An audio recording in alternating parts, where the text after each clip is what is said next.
Queridas e queridos participantes da comunidade Paz e Bem, estamos hoje aqui nesta terça-feira, dia 30 de julho de 2024, uma terça-feira invernal, e vamos apresentar hoje o programa Paisagens de número 54, onde vou procurar abordar a delicada questão do estar aqui no nosso tempo.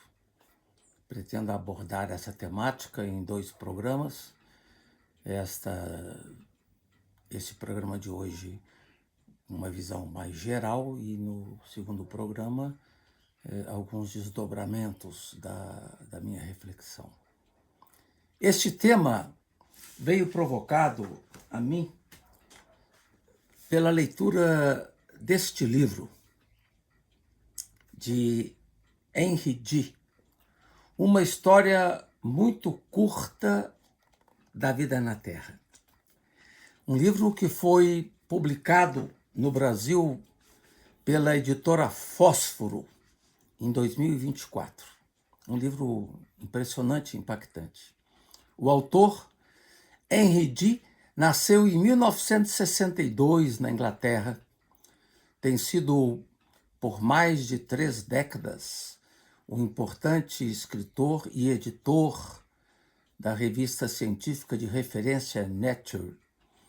É também autor de vários outros livros relacionados ao tema da evolução. Fiquei já impactado com o título do livro, que faz referência ao curto período da existência de nós humanos aqui na Terra. E chamo aqui atenção para essa ideia de curto período. Numa história datada de 4,6 bilhões de anos, estamos aqui há pouco tempo, há cerca de 300 mil anos, numa história de 4,6 bilhões de anos. Foi quando, então, há cerca de 300 mil anos, apareceu um novo hominídeo em território africano. Os primeiros indivíduos da nossa espécie, do Homo sapiens. Os humanos modernos foram endurecidos por mais de 250 mil anos de fracasso, diz o Henry D. no seu livro. Nos primeiros 98% de sua existência, diz ele, a história do Homo sapiens foi uma tragédia comovente. Mas os participantes não sobreviveram para contá-la. Quase todos pereceram. Praticamente toda a espécie desapareceu por completo. Aliás, no magnífico livro de Lévi-Strauss, Tristes Trópicos, ele diz que o mundo começou sem o homem e vai terminar sem o homem. Uma verdade límpida que vai se impondo para nós de forma muito viva. A vida, diz o autor do livro, surge em meio a grandes catástrofes. E é aquilo que os estudiosos nos apontam. A vida na Terra foi marcada por tumulto, por calamidades. A vida evoluiu nas regiões mais profundas do oceano, onde as bordas das placas tectônicas mergulhavam na crosta. Os primeiros seres vivos não passavam de membranas espumosas em fendas rochosas microscópicas. Talvez a coisa mais incrível sobre a vida, além da existência, seja a rapidez com que a vida começou. A vida surgiu há cerca de 100 milhões de anos depois que o planeta se formou. Há 3,7 bilhões de anos, a vida saiu da escuridão. Bonito essa imagem, hein? A vida saiu da escuridão permanente das profundezas do oceano e se espalhou pelas águas superficiais iluminadas pelo sol. Foi quando os seres vivos começaram a se aglomerar aos trilhões para criar recifes, estruturas visíveis do espaço. Não existiam ainda os corais, que vão aparecer 3 bilhões de anos depois. A vida começou no mundo quente. No mundo sem nenhum som, além do vento e do mar. Dentre as matérias-primas primordiais, teremos os minerais que continham ferro ou enxofre. Embora o elemento mais abundante que existia era a água, a importância da água. Nos primeiros 2 bilhões de anos da história da Terra, a forma mais sofisticada de vida foram as células bacterianas. Elas, as bactérias, são altamente adaptáveis e podem viver em qualquer lugar. O número de bactérias presentes em nós, seres humanos, é muito maior do que as células humanas do nosso corpo. E nós necessitamos dessas bactérias para sobreviver. Não sobrevivemos sem a ajuda delas, sobretudo as que habitam no nosso intestino e nos ajudam a digerir os alimentos. E é impressionante esse poder de sobrevivência, né, de resiliência das bactérias. Para algumas delas, a temperatura de uma chaleira fervente é como um dia de primavera. Em algum momento, antes de 2 bilhões de anos, pequenas colônias de bactérias adotaram o hábito de viver dentro de uma membrana comum. Aparece assim o passo da interdependência, da relação, do diálogo. Né? Tínhamos as cianobactérias, especializadas em coletar a luz solar e produzir os cloroplastos. Tínhamos também as minúsculas organelas cor-de-rosa chamadas mitocôndrias, encontradas em quase todas as células que têm núcleo, seja animal, seja vegetal. Os eucariotas, ou seja, as células nucleadas, surgiram entre cerca de 1,85 bilhões e 850 milhões de anos atrás. Os primeiros sinais conhecidos de vida multicelular têm cerca de 2,1 bilhões de anos. A vida animal irrompeu na Terra por volta de 635 milhões de anos atrás, no período denominado Ediacarano. E dentre os traços importantes da vida animal, a gente pode sublinhar a adoção do bipedismo, na linhagem dos grandes símios que viviam nas margens dos rios e nas fronteiras das florestas da África há cerca de 7 milhões de anos. Foi um dos eventos mais notáveis, improváveis, mais enigmáticos de toda a história da vida. Como mostra Henry Gee, no qual estamos baseando a nossa fala, A carreira de todos os seres vivos termina em extinção. Aqui tocamos um ponto muito delicado para o nosso tempo do antropoceno, né? Que vivemos essa ameaça de uma sexta extinção. Mas a carreira de todos os seres vivos termina em extinção, diz o autor. Embora a maioria das espécies de mamíferos dura cerca de 1 milhão de anos, o Homo sapiens, mesmo em seu sentido mais amplo, existe há menos da metade desse tempo. A humanidade é uma espécie excepcional. Poderemos ver isso no próximo encontro, com base no precioso livro.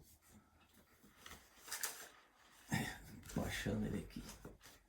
No precioso livro do cientista Marcos Gleiser, que vai falar sobre esse traço da excepcionalidade do ser humano, né? Ou da singularidade, melhor dizendo, do ser humano, né? Então, a humanidade é uma espécie singular. Ela pode tanto durar milhões de anos mais, ou pode cair subitamente morta na próxima semana. Fala-se hoje que o Homo sapiens acabou precipitando a assim chamada sexta extinção, um evento de magnitude semelhante às outras 5 grandes extinções anteriores, ocorridas nos períodos Permiano, Cretáceo, Ordoviciano, Triássico e Devoniano. De fato, muito dano tem sido feito, e agora danos acirrados pelo aquecimento global. Nenhuma criatura alterou a vida do planeta tão fortemente como o ser humano. Só de vez em quando, no passado remoto, o planeta sofreu mudanças tão violentas que a diversidade da vida despencou de repente. 5 desses antigos eventos tiveram impactos catastróficos, as chamadas 5 grandes extinções. E hoje vivemos a iminência da sexta extinção.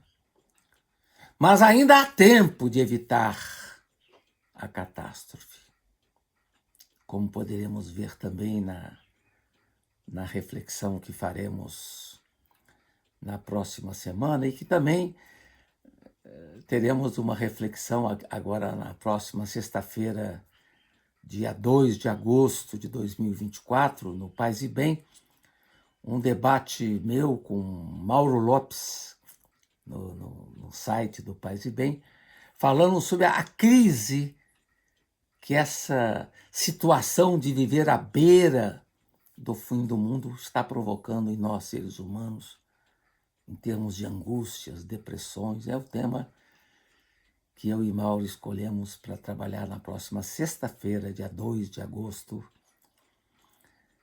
na parte da manhã. Então há tempo ainda de evitar a catástrofe, mas o que vemos em curso é desanimador, né? A Terra já existia 4,6 bilhões de anos antes do Homo sapiens aparecer. E ainda estará aqui muito depois do Homo sapiens se for.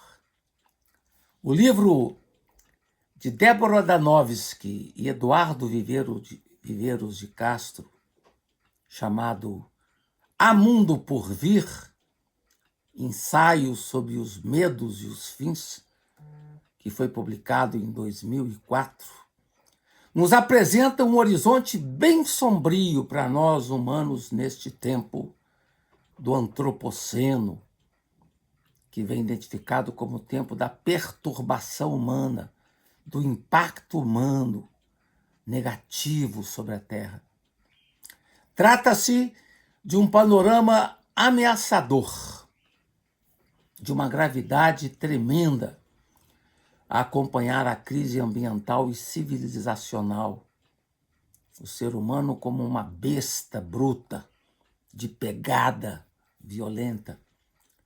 Dizem Débora e Viveiros de Castro, nosso tempo que vai se revelando um presente sem porvir, um presente passivo que aponta para o fim da epocalidade.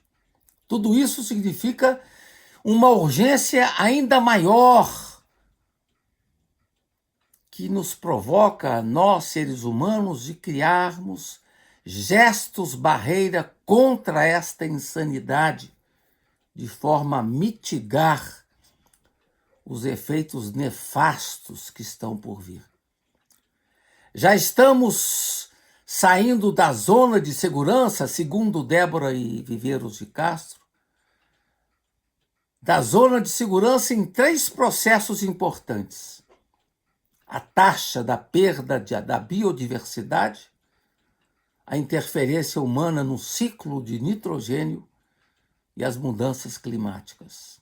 E estamos, segundo eles, nos aproximando de outros limites graves relacionados ao uso da água doce, cada vez mais escassa no mundo. Os grandes conflitos que vamos enfrentar proximamente estão relacionados com a água doce.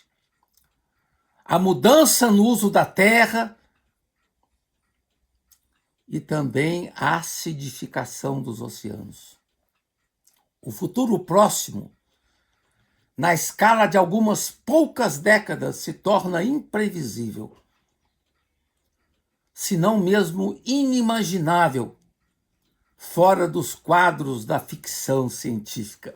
E, curiosamente, um dos autores que mais trabalha sobre o fim do mundo, que é Eduardo Viveiros de Castro, ele tem dado cursos no Museu Nacional justamente sobre ficção científica, que o que vem por aí só consegue ser explicado dentro do domínio da ficção científica. Ou então, das escatologias messiânicas.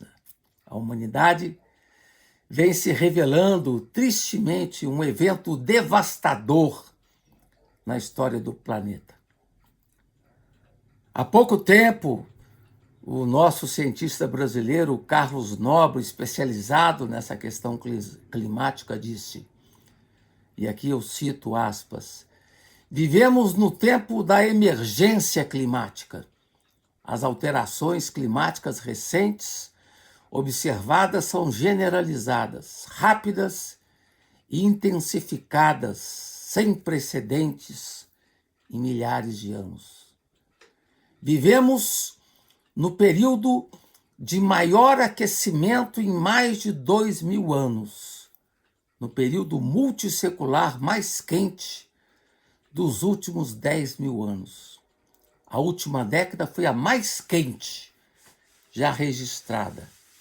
E o que nos preocupa é que, além de ficar 1,5 graus centígrados acima da média pré-industrial, entre 1850 e 1900, junho de 2024 torna-se o 13º mês consecutivo a ultrapassar o limite de 1,5 graus centígrados do Acordo de Paris.